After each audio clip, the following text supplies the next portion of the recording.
जय गुरु जी। मेरी प्यारी संगत जी, आप सभी को मेरा ओम नमः शिवाय। शिव जी सदा सहाय। ओम नमः शिवाय। गुरु जी सदा सहाय। संगत जी, आज का सत्संग स्नेहा लुथरिया जी का है, नवंबर का है, 2024 का है। संगत जी, आंटी जी का सत्संग आप पूरा सुने ताकि हमारे गुरु जी महाराज है जो हमें भी ब्लेस करे, आंटी जी को भी ब्लेस करे, और जो सत्संग सुने इन सबको भी हमारे गुरुजी महाराज ब्लेस करें। संगत जी, हमारे गुरुजी महाराज की बात ही कुछ और है। संगत जी, बस हमारे गुरुजी महाराज ने यही कहा है कि सत्संग पूरा सुने, अधूरा ना रखे, ताकि हमारे गुरुजी महाराज के आशीर्वाद भी हमें पूरे ही मिले।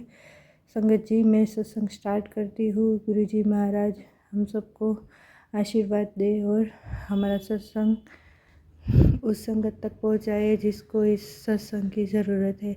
जय गुरु जी। शुक्राना गुरु जी, अनंतम अनंतम शुक्राना गुरु जी। संगत जी, आज का मेरा सत्संग स्टार्ट करूँ इनसे पहले मैं पूरे संगत परिवार को गुरु मंत्र से गुरुपा का आशीर्वाद लेना चाहूँगी। संगत जी, ओम नमः शिवाय। शिव जी सदा सहाय। ओम नमः शिवाय। गुरु जी सदा सहाय। संगत जी, आत्मा के रूप में हम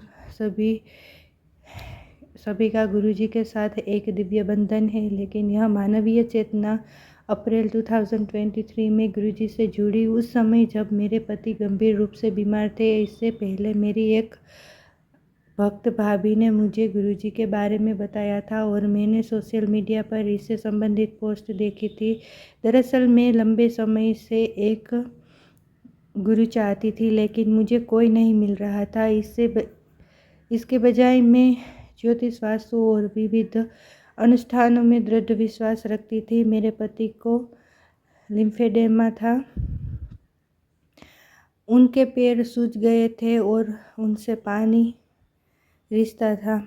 एलोपैथिक डॉक्टरों ने हमें बताया था कि इसका कोई इलाज नहीं है और उन्हें इस स्थिति के साथ जीना होगा। हमने एक आयुर्वेदिक डॉक्टर से सलाह ली और ज्योतिषीय सलाह का भी पालन करना शुरू किया। साथ ही हम अपने पुराने घर से शिफ्ट हो गए क्योंकि उस इमारत का पुनर्निर्माण चल रहा था। मैंने इस बात का ध्यान रखा कि जिस नए घर में हम गए हैं वहाँ पूरी तरह से वास्तु के अनुकूल हो। फिर भी अप्रैल में मेरे पति की हालत बिगड़ गई। मेरे द्वारा जांच कराने के आग्रह पर हमने एक डॉक्टर को घर बुलाया। उन्होंने कुछ जांचें करवाने को कहा, जिनके परिणाम अच्छे नहीं आए और मेरे पति को अस्पताल में भर्ती होना पड़ा। संगत जी, मेरी ननद को इसकी जानकारी थी और अस्पताल जाने से पहले मैंने उनकी सलाह मानकर गुरुजी के स्वरूप का प्रिंट आउट ले लिया ताकि मैं उसे अपने पति के पास रख सकूं। संगत जी, अस्पताल में मैं मेरे पति को गहन चिकित्सा कक्ष में भर्ती कराया गया क्योंकि उनका पोटेशियम स्तर बढ़ गया था और अन्य पैरामीटर भी ठीक नहीं थे। हमें बताया गया कि वह आयुर्वेदिक दवाओं का दुष्प्रभाव है। इससे मैं डर गई। मैंने तुरंत गुरुजी का स्वरूप उनके बिस्तर के पास रख दिया। मेरी ननद ने मुझे अपने पति को अभिमंत्रित कड़ा और जल प्रसाद देने को भी कहा था। प्रसाद दिव्य रूप से हम तक पहुंचा और मेरे पति ने पूरी श्रद्धा से उसे ग्रहण किया। संगत जी, उसके बाद जब हम सचेत रूप से गुरुजी से जुड़े और उनमें श्रद्धा विकसित की तो सब कुछ ठीक हो गया। मेरे पति के पैरामीटर रिपोर्ट और परीक्षण सामान्य हो गए, यहाँ तक कि उनको पैरों से जो पानी का रिसाव भी बंद हो गया। डॉक्टर आश्चर्यचकित थे। उन्हें शीघ्र ही छुट्टी दे दी गई। हम तुरंत गुरुजी के गोरेगांव मंदिर मुंबई में गए और उनके लिए एक लोटा अभिमंत्रित करवाया। मेरे पति नियमित रूप से उसी अभिमंत्रित जल का सेवन करते हैं। गुरुजी ने हमें आशीर्वाद दिया था, तब से गुरुजी ही सब कुछ है।